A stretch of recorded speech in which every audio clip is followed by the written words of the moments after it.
মানবতা বিরোধী অপরাধে মৃত্যুদণ্ডপ্রাপ্ত শেখ হাসিনা এবং আসাদুজ্জামান খানের সম্পত্তি বাজেয়াপ্তর আদেশ দিয়েছেন ট্রাইব্যুনাল।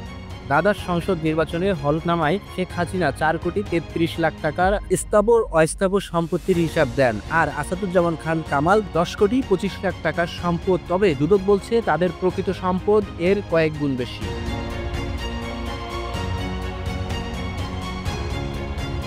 2024 সালের নির্বাচনের হলফনামায় আওয়ামী লীগ সভানেত্রী শেখ হাসিনা ব্যাংক জমা, সঞ্চয়পত্র ও এফডিআর মিলিয়ে দেখান 3,20,00,000 টাকা, আর 3টি গাড়ির মধ্যে উল্লেখ করা হয় 47,05,000 টাকা।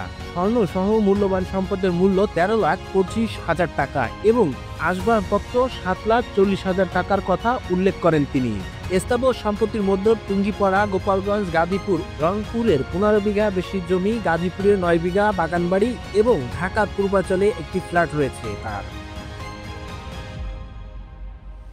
এসব সম্পত্তির মূল্য দেখানো হয় 46,50,000 টাকা। সাবেক রাষ্ট্রপতি আসাদুজ্জামান খানের নির্বাচনী হলফনামায় নগদ, ব্যাংক জমা, সঞ্চয়পত্র, বন্ড ও শেয়ারের মিলিয়ে দেখানো হয় 3,91,00,000 টাকা। দুটি গাড়ির মূল্য উল্লেখ করা হয় 1,61,00,000 টাকা। এছাড়াও ব্যবসার মূলধন 2,20,00,000 টাকা, 10 ভরি স্বর্ণ এবং ইলেকট্রনিক সামগ্রী ও আসবাবপত্রের মূল্য দেখানো হয় 2 লাখ টাকা। এছাড়া 5 বিঘা কৃষি জমি, 2টি বাড়ি, একটি অ্যাপার্টমেন্ট এবং 18 শতক জমি, তার মোট সম্পত্তির পরিমাণ 10,25,00,000 টাকা।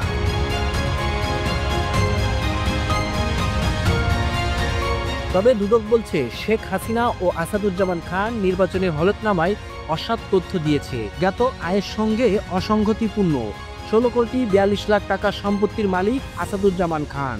সোমবার ট্রাইব্যুনালের রায়ে মানবতা বিরোধী অপরাধের দায়ে মৃত্যুদণ্ডপ্রাপ্ত শেখ হাসিনা ও আসাদুজ্জামান খান কামালের সব সম্পত্তি বাজেয়াপ্তর আদেশ দেওয়া হয়। পাশাপাশি জুলাই শহীদ পরিবারকে উল্লেখযোগ্য ক্ষতিপূরণ দেওয়ার জন্য সরকারকে নির্দেশ দেয় ট্রাইব্যুনাল।